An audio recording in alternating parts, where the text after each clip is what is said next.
susundan natin ang kwento ni Satoru Makami na isang ordinaryong tao na nasaksak at na-reincarnate bilang isang slime sa isang magical world. Magsisimula ang episode kay Satoru, isang 37 years old na hindi nasisiyahan sa kanyang buhay. Isang araw habang nasa labas kasama ang isang kaibigan, siya ay aksidenteng nasaksak at kalaunan ay may narinig siya na isang mahiwagang boses at dinala siya sa isang mahiwagang mundo. Pagkamatay ni Satoru ay natagpuan niya ang kanyang sarili sa kakaiba at hindi kapani-paniwalang mundo at napagtanto niya na siya ay na-reincarnate bilang isang slime na isang maliit na asul na nilalang na walang mga paa at braso. Sa una ay na-confused si Satoru ngunit mabilis niyang nalaman na mayroon siyang unique skills na kayang ma-absorb ang lahat na kanyang mahawakan at magaya ang anyo nito. Sinubukan niya ang kanyang mga bagong kapangyarihan at nagsimulang tuklasin ang kanyang kapaligiran. Sa kanyang walang humpay na pag-explore sa lugar ay aksidente siyang napunta sa kinaroroonan ng isa sa 4 na true dragons na nag-e-exist sa mundong ito na nagngangalang Veldora na kinulong dahil sa hindi sinasadya na gawing abo ang isang bayan. Kaya ng matalo sa naganap na laban ay kinulong ito ng isang hero ng mahigit sa 300 taon na naging sanhi, kaya maraming mga minerals ang tumutubo sa kuweba nang dahil nagkalat ang magic use ni Veldora. Dahil sa storya ng buhay ni Veldora na tila naranasan din ni Satoru, kaya nag-decide siya na kaibiganin si Veldora na hindi naman ito tinanggihan. Binigyan ni Veldora ng pangalan si Satoru bilang Rimuro Tempest na magbibigay sa kanya ng divine protection. Isa lamang siyang slime na wala pang pangalan at pagbibigay ng pangalan sa mga halimaw sa mundong ito ay ang dahilan kaya nag-e-evolve sila. Binigyan din ni Satoru ng pangalan ang dragon bilang Veldora Tempest na kanyang lubos na nagustuhan. Dahil sila ay magkaibigan na ngayon, kaya tutulungan ni Rimuro na makalaya si Veldora sa tulong ng pagkusyum niya rito gamit ang Predator skill para mapag-aralan ang skill na ginamit sa kanya para makalaya ang kanyang kaibigan. Sa paglaho ni Veldora ay nalaman na ito ng 2 mataas na opisyal ng Bluemont Kingdom. Dahil umano sa pagkawala ng kinakatakutang dragon ay magbibigay daan ito sa mga halimaw na gumawa ng aksyon at sa Eastern Kingdom na pasukin ang Jura Forest para mapasakamay nila ang rehiyon na kung saan ay pwede na nilang daanan ang hindi madaanang region noon dahil naroon si Veldora. Ayon sa Guildmaster na si Fuse ay magsasagawa siya ng investigasyon sa Jura Forest at babantayan ang bawat galaw ng Empire. Samantala ay patuloy lamang na inaabsorb ni Rimuro ang mga nakikita niyang minerals sa kuweba at nagkakaroon ng mga bagong skills na nakukuha niya sa pagpaslang sa mga halimaw na kanyang nilalamon na maaari niya ring magaya ang mga katangian ng nakakaing halimaw. Sa patuloy na pag-explore sa lugar ay may nakitang pintuan si Rimuro at nakalabas lamang siya nang may bumukas ng pinto ng kuweba. Ipinagpatuloy ni Rimuro ang kanyang paglalakbay hanggang sa makasalubong niya ang mga payatot na goblins na may mga kinakalawang na armas. Tinanong ng tumatayong leader ng mga goblins na kung ano ang gagawin ng isang malakas na nilalang sa kagubatan na akala ni Rimuro ay hindi siya ang kausap. Gumawa si Rimuro ng sound waves at nagpakilala sa mga goblins na ikinatakot ng mga ito at sinabing alam nila kung gaano kalakas si Rimuro. Ayon sa leader ay may naramdaman umano sila na isang malakas na halimaw kaya pumunta sila rito at ang tinutukoy nila ay si Rimuro nang walang idea sa mga sinasabi ng goblin. Sa huli ay dinala nila si Rimuro sa Goblin Village na kung saan ay nalaman ni Rimuro na naglalabas pala siya ng napakalakas na aura hanggang sa ngayon. Nakiusap ang elder ng village kay Rimuro na tulungan sila sa mga halimaw na palagi silang sinasalakay na nagresulta ng napakaraming goblins kasama ang isang mandirigmang goblin na may pangalan na nagsisilbi nilang guardian ang namatay. Lahat ng ito umano ay dahil sa pagkawala ng kanilang Diyos na si Veldora. Bilang kapalit ng pagtulong ni Rimuro sa village ay ibibigay umano nila ang kanilang loyalty kay Rimuro. Ilang sandali lamang ay may umaalulong na direwolf na nagbibigay ng takot sa buong nayon. Lumabas si Rimuro at sinabing tatalunin nila ang mga kalaban sa ngalan ng Storm Dragon na si Veldora at siya bilang si Rimuro Tempest ay ibibigay ang kanilang kahilingan at walang kaalam-alam ang slime na dito magsisimula ang pagkakaroon niya ng loyal servants. Dahil sa pagiging payat ng mga goblins ay hindi na umasa si Rimuro na makakahanap siya ng maraming goblins na maaaring lumaban sa mga direwolves. Pumunta si Rimuro sa mga sugatang goblins at kanya itong kinain dahil kaya nitong mag-produce ng mga potions sa kanyang katawan kaya gumaling ang malulubhang sugatang goblins. Kinagabihan ay sumalakay na ang mga direwolves pero nakahanda ang mga goblins na gumawa ng mga bakod bilang depensa sa utos ni Rimuro. Umatake na ang mga wolves pero dinurog lang ito ng mga goblins sa tulong ng mga patibong na ginawa ni Rimuro. Dahil sa marami na ang nalagas sa kanila kaya nagalit ang pinuno at umatake ito mag-isa at binaliwala ang mga patibong ni Rimuro, ngunit sa huli ay hindi ito makaalis sa skill ni Rimuro at pinugutan ng ulo ang walang ingat na lobo. Kinain ni Rimuro ang namatay na pinunong lobo at ginaya ang kanyang anyo at ginamit ang skill na nakuha niya sa lobo na nagresulta ng kanilang pagsuko at kalaunan ay kinilala ng mga lobo bilang pinuno. Naisip ni Rimuro na pares ang mga lobo at goblins na mamuhay at tulungan ang isa't isa. Bibigyan na sana ng mga gawain ni Rimuro ang mga goblins ngunit wala pa itong mga pangalan kaya nag-decide siya na pangalanan ang mga ito na ikinatuwa ng mga halimaw. Excited nang pumila ang mga goblins para makuha ang kanilang mga pangalan. Pinangalanan ni Rimuro ang elder na Regerd at ang anak niya bilang Rieger na lubos nilang kinagagalak na magkaroon ng pangalan.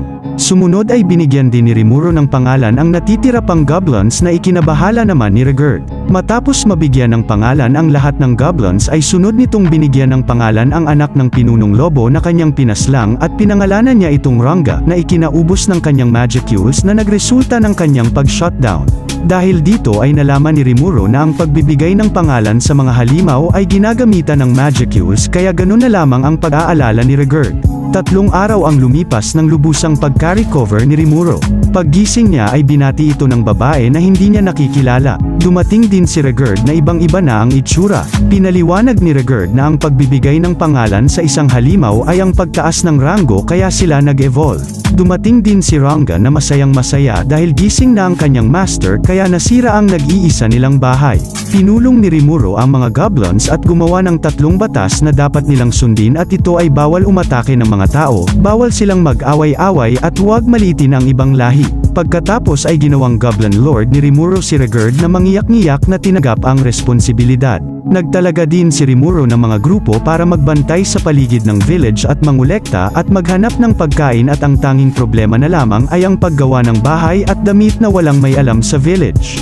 Dahil sa mga problemang ito kaya nag-decide si Rimuro na maglakbay kasama ang ilang grupo ng goblins papunta sa Dwargon para maghanap ng artisans na magaling sa paggawa ng damit at mga bahay. Inabot lamang ng 3 araw para marating ng grupo ni Rimuro ang Dwargon Kingdom na dating inaabot ang mga goblins ng 2 buwan o higit pa. Pinaiwan ni Rimuro ang ibang goblins sa gubat at tanging si Gobta lamang ang kanyang sinama. Pumila sila sa gate ng kaharian na parang mga ordinaryong halimaw at ilang sandali lamang ay nagkaroon ng kaguluhan ng maliitin ng mga adventurer sila Rimuro kaya tinuruan niya ito ng leksyon na naging dahilan kaya sila kinulong ng mga gwardya at kalaunan ay nalaman na wala naman talaga silang kasalanan. Dahil sa pagtulong ni Rimuro sa mga kasamahan ng gwardya na naaksidente sa minahan sa pagbigay ng potions para sila ay gumaling, kaya pinakilala ito ng gwardya sa bihasang panday na bilang bayad sa ginawa ni Rimuro na lumalabas na matandang kapatid pala ng gwardya na si Kaijin. Nalaman din ni Kaijin na si Rimuro ang tumulong sa 3 dwarf na lubhang nasugatan sa tulong ng kanyang potions kaya nagpasalamat ang bihasang panday ng Dwargon. Lumalabas na may problema si Kaijin sa mga magic ore dahil nag-order ang minister ng 20 long sword na dapat matapos sa katapusan ng linggo ngunit isa pa lamang ang kanyang nagagawa at nangangamba siya na maaring bawiin ang certification niya bilang panday dahil tumatagal ng 2 linggo upang makagawa ng 20 espada. Naalala ni Rimuro na mayroon siyang magic ore at nagulat na lamang ang panday nang makitang hindi magic ore ang pinakita ni Rimuro kundi ito ay naproseso na at naging magi steel na makakagawa pa ng mas malakas na espada, at ang kapalit lamang nito ay hanapon si Rimuro ng kapwa niya artisan para magpunta sa kanyang village upang ituro ang kanilang gawa sa mga taga-nayon. Kinain ni Rimuro ang espadang natapos na ni Kaijin para masuri at gumawa ng 20 copy nito na kanilang ikinamangha. Dahil dito ay ma-deliver ng bihasang panday ang mga espada ng maaga kaya nagparty sila sa kilalang bar sa Dwargon na puro elf ang tauhan. Kaagad naman nagustuhan ng mga elf si Rimuro dahil isa itong malambot na slime. Sa gitna ng kanilang masayang inuman ay nagkaroon ng idea ang isang elf na hulaan kung sino ang nakatadhana kay Rimuro, at nakita sa crystal ball ang babaeng tila may mga estudyanteng bata ang nagpapaalam sa kanyang pag-alis. Matapos asarin ng mga dwarf at elf si Rimuro patungkol sa babae ay may nagsalita na lalaki at ito ang minister ng Dwargon na si Vesta. Hindi makapaniwala si Vesta nang malaman na pinadala na ng panday ang mga in-order wielder nitong espada, kaya natuon na lamang ang pansin ito kay Rimuro na kanyang minaliit dahil ito ay mababang uri ng halimaw na hindi umano karapat-dapat sa bar na katulad nito at pagkatapos ay binuhusan ng alak si Rimuro. Nagalit dito si Rimuro pero dahil isa itong minister ay hindi niya na ito pinatulan ngunit hindi ito pinalampas ni Kaijin na sinapian ni Pakito. Dahil sa pagsapak sa minister ay hinuli at kinulong ang grupo ng mga dwarf at si Rimuro para sa isang paglilitis. Sa kulungan ay humingi ng pasensya si Kaijin sa kanyang mga kasamahan dahil sa kanyang ginawa na wala namang problema sa kanyang mga kasama. Dito nagkwento si Kaijin na dati itong naglingkod sa hari ng Dwargon at siya ang kapitan ng isa sa 7 Royal Knights at sa panahong iyon, si Vesta ang kanyang administrative assistant na mula sa pamilya ng Maharlika at siya ay mula naman sa pamilya ng mga magsasaka na posibleng dahilan umano kaya ito nagagalit sa kanya. Mayroon ding proyekto si Vesta na tinatawag na Magi Soldier ang nabigo, at inatang kay Kaijin ang responsibilidad na kanya namang kinuha ang responsibilidad na dahilan para siya ay umalis ng hukbo pero hanggang sa ngayon ay meron pa ring sama ng loob ang kasalukuyang minister ng Dwargon sa kanya. Kinabukasan ay hinarap na sila sa bayaning hari ng Dwargon at dito naramdaman ni Rimuro na ang kaharap niya ay isang halimaw dahil sa kanyang tinatagong lakas. Hinatulan ng hari si Kaijin at kanyang kasamahan na umalis ng bansa at kinausap si Vesta. Malungkot ang hari dahil nawala ang kanyang loyal retainer na si Kaijin,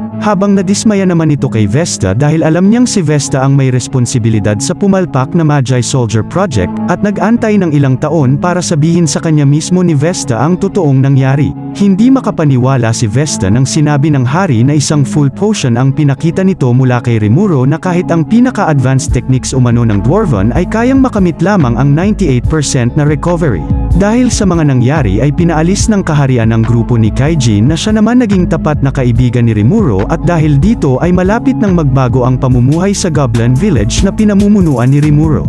Nang makaalis si Rimuro ay pinabantayan ng hari ang bawat galaw nito dahil naramdaman niyang isa itong tunay na halimaw na katulad ng Storm Dragon na si Veldora. Ngayon ay nakakasiguro si Fuse na hindi dadaan ang Eastern Empire sa Great Forest ng Jura, base sa kanyang nakuhang report. Malinaw na rin sa hepe ng Intelligence Bureau ng Bluemont Kingdom ang pagkawala ni Veldora, dahil sa ulat ng pinadala niyang nagsiyasat sa kuweba ngunit hindi pa rin siya dito tumigil at binigyan lamang ng 3 araw na pahinga ang tatlo para magsiyasat sa kagubatan dahil panigurado, sa pagkawala ni Veldora ay magiging aktibo ang mga halimaw na hindi nagustuhan ng tatlo dahil kakarating lamang nila sa isang misyon.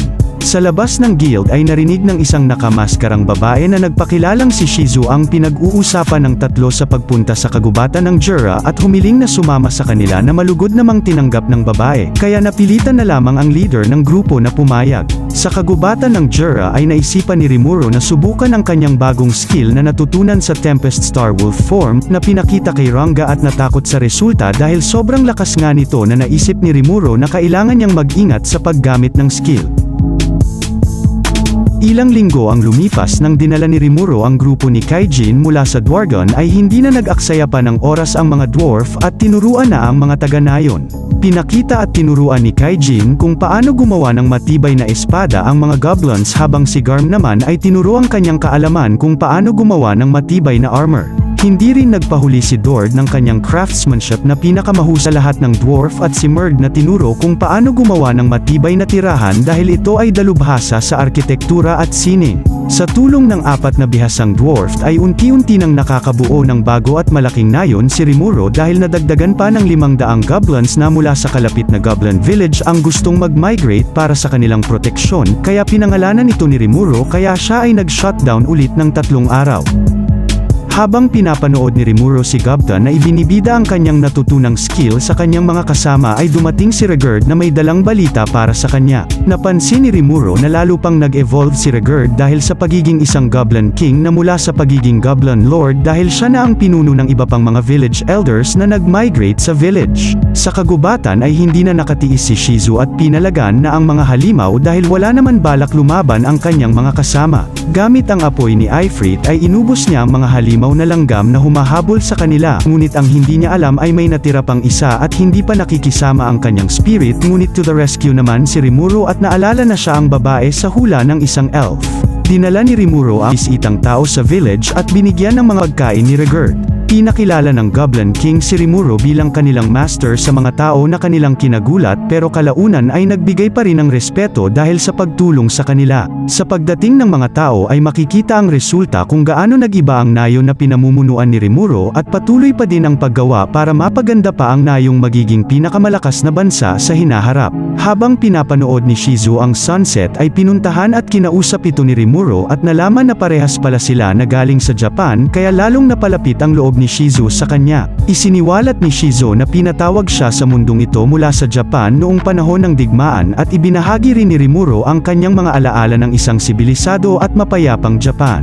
Natigil lamang ang kanilang usapan nang dumating si Kaijin dahil kailangan nilang kausapin si Rimuro patungkol sa kung saan itatayo ang bagong bahay. Kalaunan ay pinakita ang nakaraan ni Shizu na tinawag ng isang demon lord na si Leon mula sa Japan at nang malaman na meron itong affinity sa apoy ay binigay niya ang katawan ng babae sa fire spirit na si Ifrit. Ilang sandali lamang ay may dumating na isang halimaw na gustong maging demon lord sa pamamagitan ng pagtasalukuyang demon lord na si Leon. Dahil dito inutusan ni Leon si Ifrit na natapusin ang mapangahas na halimaw. Isang araw ay nakita ni Shizu ang kanyang kaibigan na tinutulungan ng nakitang hayop at kalaunan ay binigyan nila ito ng pangalan at nag-evolve. Dinala nila ito sa loob ng palasyo ngunit nang makita ng hayop si Leon ay kalaban ang turing nito sa kanya kaya inutusan ng Demon Lord si Ifrit na tapusin ito kasama ang kaibigan ni Shizu na may hawak dito. Isang araw ang lumipas ay nagpaalam na si Shizu kay Rimuro dahil itutuloy na nito ang kanyang paglalakbay ngunit sa araw ng kanilang pag-alis ay nagparamdam na naman ang fire spirit na si Ifrit. Nang makitang napapalibutan ng apoy si Shizu ay dito nalaman ng tatlong adventurer na ito ay si Shizu Azawa, ang hero ng guild 50 taon na ang nakakalipas. Hindi magiging kaaya-aya ang mangyayari kaya inutusan ni Rimuro si Regerd at Rigger na ilikas ang kanilang mamamayan. Ilang sandali pa ang lumipas ay tuluyan ang nag-take over sa katawan ni Shizu si Ifrit na galit at gustong manakit. Gamit ang kanyang mga tinawag na kasama ay sinunog nila ang bagong gawang mga bahay sa village. Hindi rin umatras ang tatlong adventurer kahit malakas ang kalaban na tila ginaganahan. Nag-umpisa ng umatake ang mga kalaban kaya tinawag na ni Rimuro si Ranga na nagtatago sa kanyang anino para mabilis maiwasan ang atake ng mga kalaban. Nakita ni Rimuro na tila epektibo ang mga atake ni Aaron sa kalaban kaya hiniling nito sa babae na gamitin niya ito sa kanya para makopya ang kanyang atake at pagkatapos pag-aralan ay ginamit ito sa mga kalaban.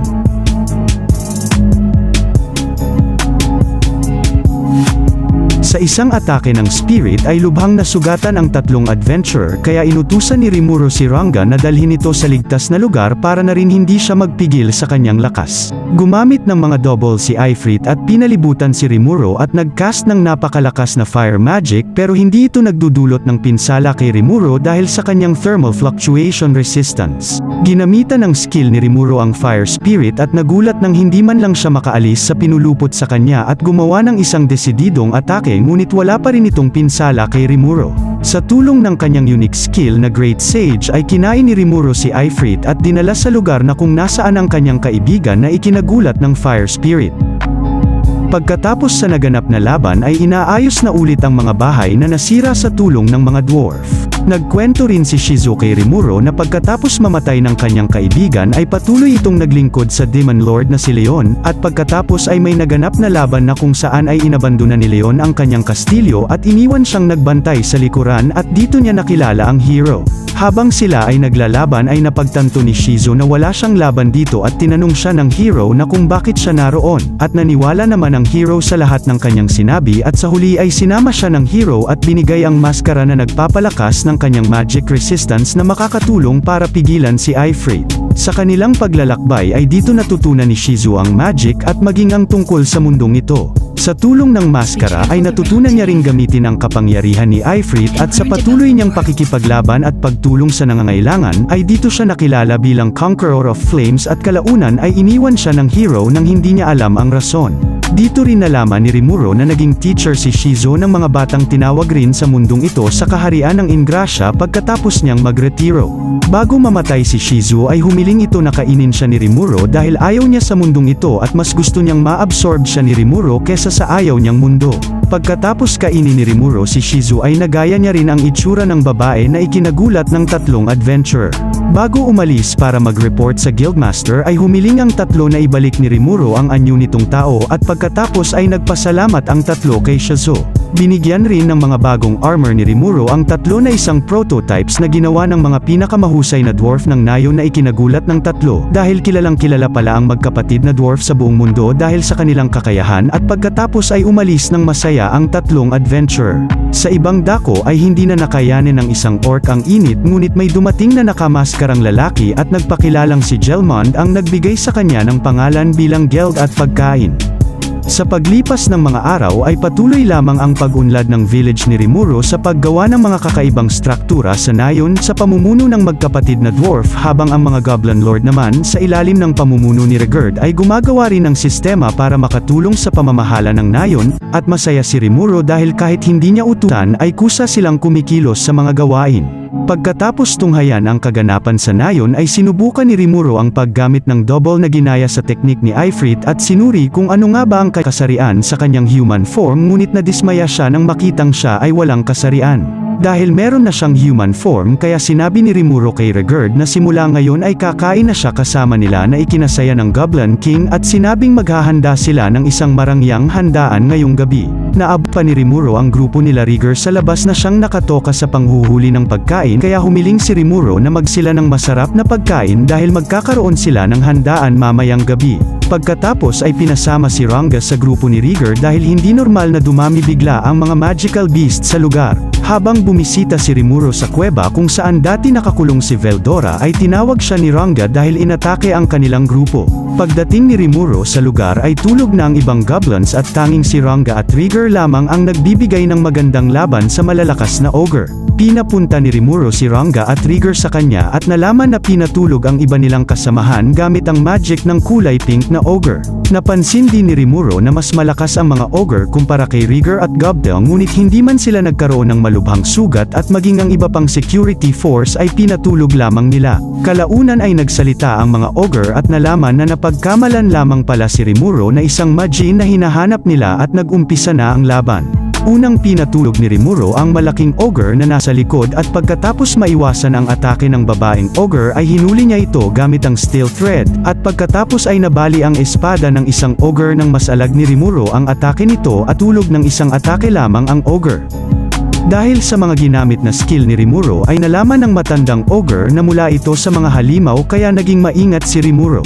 Habang nagtatalo si Rimuro at ang may pulang buhok ay biglang umatake ang matandang ogre kaya naputol ang isang kamay ni Rimuro. Dito niya napagtanto na malakas ang ogre na kaharap niya dahil hindi ito na-detect ng kanyang magic sense at madaling nasira ang kanyang patong-patong na barrier at body armor. Akala ng mga ogre ay malaking bagay ang pagkawala ng isang kamay ni Rimuro hanggang ginamit niya ang kanyang ultra speed regeneration.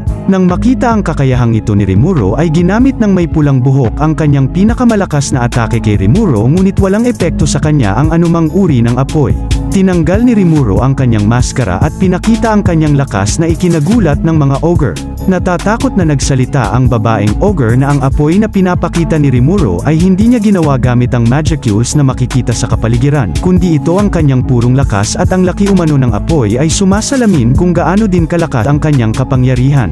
Pagkatapos ay nagdemo pa ito sa isang bato at dahil dito inamin din ng may pulang buhok na wala silang laban sa kanya ngunit bilang isang susunod na pinuno umano ng malakas na ogre clan ay ipaghihiganti niya ang kanyang napaslang na mga kauri. Nahinto lamang ang laban ng maipaliwanag ng babaeng ogre sa kanyang kapatid na hindi si Rimuro ang magi na umatake sa kanilang village at dahil sa lakas umano nito ay kaya niyang paslangin ang lahat ng ogre na hindi nagagamit pa ng mga orc na aatake sa kanila yon. Pinakita rin ni Rimuro ang kanyang totoong anyo maging ang maskara ay pinasuri niya rin at pagkatapos ay nalaman na hindi si Rimuro ang magi na kanilang tinutukoy kaya humingi ito ng pasensya sa kanya at kalaunan ay inanyayahan ni Rimuro ang mga ogre sa kanyang nayon para pag-usapan ang mga bagay-bagay.